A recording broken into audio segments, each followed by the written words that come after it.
여러분 안녕하십니까? 어제 내란 우두머리 혐의로 구속 기소된 윤석열 대통령은 최장 6개월 동안 구속 상태로 1심 재판을 받게 됩니다. 경호원들을 인간 방패로 떠밀며 숨어서 버티고 극렬 지지층을 선동하고 끝까지 조사를 거부하며 피하려 했지만 여러 공범 등에 대한 수사를 토대로 검찰이 작성한 공소장은 윤 대통령의 혐의를 빼곡히 담고 있는데요. 피고인 윤석열에 대한 1심 재판의 핵심 쟁점들 구민지 기자가 보도합니다. 재판의 핵심 쟁점은 윤석열 대통령의 지시 여부입니다. 윤 대통령은 국회 봉쇄는 물론 국회의 비상계엄 해제 의결을 막으라는 지시를 하지 않았다고 주장하고 있습니다. 1시에 벌써 계엄 해제 요구 결의안이 통과됐다는 것은 그 사실 자체만으로 보더라도 이거를 통제하고 막지 않았다는 것을 의미합니다. 하지만 경찰과 계엄군 지휘부의 말은 다릅니다. 조지호 경찰청장은 비상계엄 당일 국회에 들어가려는 의원을 다 체포하고 잡아들여 다 포고령 위반이야라는 지시를 받았다고 진술했습니다. 곽종근 이진우 전 사령관 역시 빨리 국회 안으로 들어가서 의사당 안에 있는 사람들을 데리고 나와라. 총을 쏴서라도 문을 부수고 들어가 끌어내라는 지시를 받았다고 검찰에 진술했습니다. 당시 국회에 투입한 계엄군은 봉쇄가 아닌 질서 유지 차원이었다는 윤 대통령 측 주장에는 헌법재판관마저 의문을 표했습니다. 본청 건물의 문에만 배치를 해놓으면 되는 거 아닌가요? 네, 그렇게 하려고 그랬는데 이게 충돌이 생겨버린 겁니다.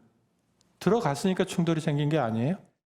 윤 대통령은 우원식, 이재명, 한동훈 등 정치인 체포 지시도 한 적 없다고 했지만 정반대 진술은 이어지고 있습니다. 다 잡아들여라. 이번에 쌌다 정리해라.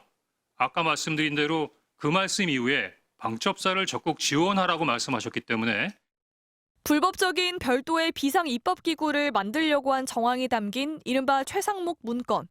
최상목 대통령 권한대행은 문건을 처음 본다는 윤 대통령 주장과 상반된 증언을 이미 여러 차례 내놨습니다.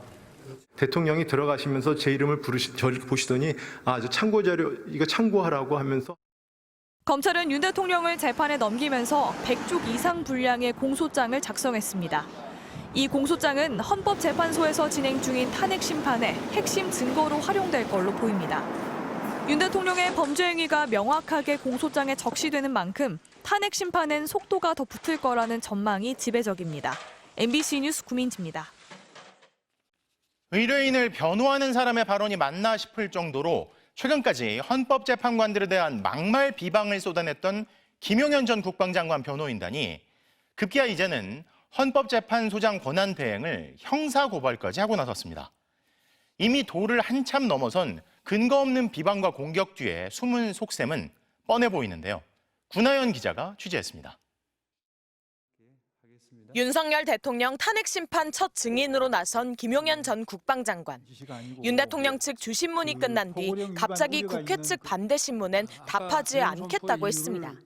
반론 질문을 임하게 되면 네. 사실이 왜곡될 가능성이 매우 높습니다. 네. 따라서 전 정인 신문을 거부하고 싶습니다. 그러자 문영배 헌재소장 권한대행은 증언 거부권을 존중할 수밖에 없다는 취지의 답을 내놨습니다. 본인이 하겠다면 할 수 없는데 네. 그럴 경우에 일반적으로 판사들은 그 정인의 신빙성에 대해서 네. 낮게 평가합니다. 그건 알아서 하십시오. 제가 정인을 강요할 권한은 없죠. 김 전 장관 측은 이 대목을 문제 삼았습니다. 문영배 재판관이 재판상 불이익을 고지하면서 직권을 남용해 김 전 장관의 증언 거부권 행사를 방해했다며 형사 고발한 겁니다. 탄핵 심판 증인의 변호인이 재판 도중 나온 언급을 두고 재판관을 고발하는 건 매우 이례적입니다. 헌재의 권능을 무시하는 처사로 윤 대통령 탄핵 심판에 악영향을 미칠 자충수라는 의견도 있습니다.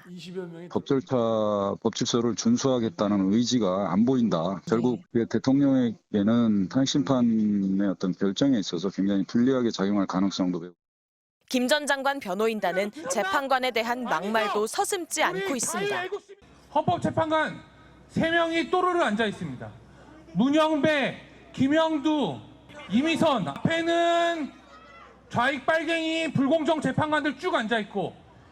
하루에 수차례 입장문을 내놓는 윤 대통령 측은 김 전 장관 변호인단의 연이은 돌발 행동에는 입장을 내지 않고 있습니다.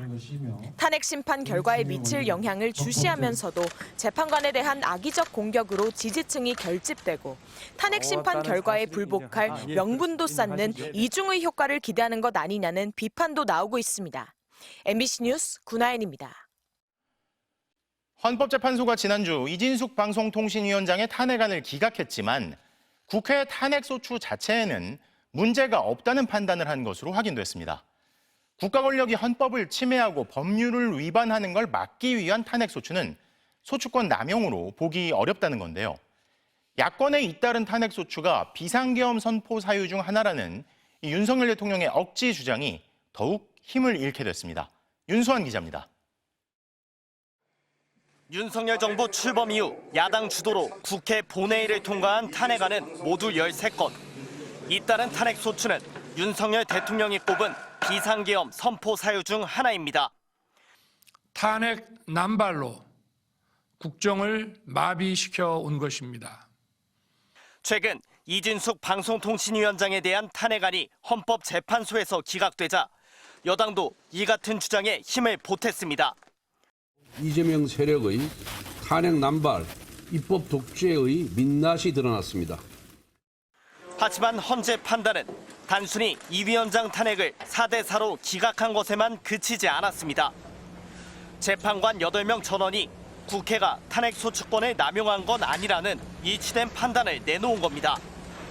공직자가 헌법과 법률을 어긴 사실이 어느 정도 소명됐다면 탄핵 소추는 유사행위를 예방하고 헌법을 수호하기 위한 장치로 봐야 한다는 취지입니다. 헌재는 특히 부수적으로 정치적 목적과 동기가 있더라도 그것만으로 탄핵 소추권이 남용됐다고 볼 수는 없다고 못 박았습니다. 앞서 비위 의혹으로 탄핵 심판대에 올랐다 기각돼 업무에 복귀한 이정섭 검사 사건 때도 헌재는 탄핵 소추권 남용이라는 검찰 반발을 받아들이지 않았습니다. 결국 공직자의 위헌 위법 행위를 통제하고 헌법을 수호하기 위한 탄핵 심판의 기능이 충분히 실현될 여지가 있다면 탄핵 소추권의 남용 여부는 섣불리 단정할 수 없다는 게 헌재의 일관된 입장입니다. 재판관 8명 전원이 동의한 이번 결정으로 야당의 잇따른 탄핵이 비상계엄의 주요 명분이라던 윤 대통령 측 주장은 더욱 힘을 잃게 됐습니다. MBC 뉴스 윤수환입니다. 조기 대선 가능성이 커지면서 그동안 잠잠했던 야권의 소위 비명계 정치인들이 연달아 목소리를 높이고 있습니다. 대부분 문재인 정부 당시 요직을 맡았던 인사들인데요. 설 연휴 이후 이들이 의미 있는 세력화를 할 수 있을지가 관심인 가운데 이재명 대표는 정당엔 다양성이 중요하다며 당연히 겪어야 할 과정이란 반응을 보이고 있습니다. 이기주 기자가 보도합니다. 이재명 대표에게 가장 선명하게 반기를 든 건 임종석 전 청와대 비서실장입니다. 문재인 전 대통령의 측근으로 지난 총선 당시 이재명 대표 체제에서 경선 기회도 얻지 못하고 컷오프 당했던 임 전 실장은 윤석열 대통령 탄핵 이후 이재명 대표 혼자 모든 걸 다 잘할 수는 없다면서 이 대표를 향한 발언 수위를 높이고 있습니다. 사면 이후 침묵해온 김경수 전 경남지사도 다원주의를 강조하며 이재명 대표 비판에 가세했고 어느 한 사람이나 어느 한 사고의 독주를 허용하지 않는 그리고 다원주의를 지향하면서도 폭력적인 은행을 용납하지 않는다는 것을 김동연 경기지사와 김부겸 전 국무총리도 자신의 역할론을 공개적으로 강조하는 등 이 대표 견제에 동참했습니다. 민주당은 지금 신뢰 위기입니다. 민주당이 수권 정당으로 거듭나는데 저도 제 역할을 국정 안정과 민생 회복이라는 목표를 향해서 제가 할 역할이 있으면 하겠다. 이처럼 비명계 주자들이 공개적으로 정치 행보를 제기한 건 당의 지지율이 탄핵 정국에서 오히려 하락세를 보이자 자신들의 정치적 입지를 다지고 다가올 당내 경선에서 경쟁력을 확보하기 위한 포석으로 해석됩니다. 이재명 대표는 즉각적인 대응보다는 오는 30일 문 전 대통령을 예방하기로 하는 등 통합 행보를 모색하고 있습니다. 비명계 인사들의 지지율 자체가 낮은 데다 어차피 대선 국면이 되면 겪어야 할 과정이라고 보는 겁니다. 이재명 대표 일극 체제에 머물러 있다는 다양한 목소리가 있는 건 바람직하다고 생각합니다. 비명계 인사들은 다음 달 6일 정세균 전 총리를 초청해 토론회를 열기로 하는 등 세력화 가능성까지 점쳐지고 있습니다. 하지만 계엄과 탄핵 등을 거치는 동안 비명계 인사들의 역할이 미미했던 데다 정권 재창출에 실패한 문재인 정부의 책임론에서 자유롭지 못하다는 점은 한계로 꼽힙니다. MBC 뉴스 이기주입니다. 눈길 귀성의 전국 고속도로에서 교통사고도 잇따랐습니다. 영동고속도로에서는 10중 추돌 사고가, 당진 영덕고속도로에서는 차량 28대가 연이어 부딪혔습니다. 이혜선 기자입니다. 눈발이 쏟아지면서 멈춰선 차들 뒤로 고속버스 한 대가 속도를 줄이지 못하더니 그대로 덮칩니다. 오늘 오전 11시 20분쯤 강원 영동고속도로 원주나들목 인근에서 버스와 승용차가 잇따라 부딪혔습니다. 사고 충격으로 차량들은 마치 종이가 구겨진 듯 형체를 알아볼 수 없을 정도로 찌그러졌습니다. 버스 앞부분은 물론 번호판도 떨어져 나갔습니다. 모두 차량 10대가 부딪혀 승용차 운전자와 버스 승객 등 9명이 중경상을 입고 병원으로 옮겨졌고 일대 도로가 1시간가량 통제됐습니다. 경북 상주시 당진 영덕고속도로에서는 차량 28대가 추돌했습니다. 앞도 보이지 않을 정도로 눈보라가 휘몰아치면서 벌어진 사고에 운전자 등 15명이 다쳤습니다. 명절을 좀 일찍 보내고 이제 올라오는 길에 이제 갑자기 눈이 순간 확 오더니 앞에서 이제 차가 하나가 돌더니 거기서부터 시작이 된 거죠. 비슷한 시각 1km가 떨어진 곳에서도 4중 추돌 사고가 나는 등 갑자기 쏟아진 눈에 30대 넘는 차량이 피해를 입었습니다. 고속도로 한복판에 버스가 멈춰섰고 깨진 유리창을 통해 승객들이 하나둘씩 빠져나옵니다. 오늘 오후 12시 50분쯤 경부고속도로 부산 방향 천안나들목 부근에서 승용차 한 대와 고속버스 2대가 추돌했습니다. 차량 탑승자 56명 가운데 2명이 중상을 입는 등 모두 35명이 다쳤고 일대에서 2시간 동안 교통정체가 빚어지기도 했습니다. 경찰은 2차로를 달리던 승용차가 버스 전용 차로로 끼어들다 사고가 난 것으로 보고 있습니다. MBC 뉴스 이혜선입니다.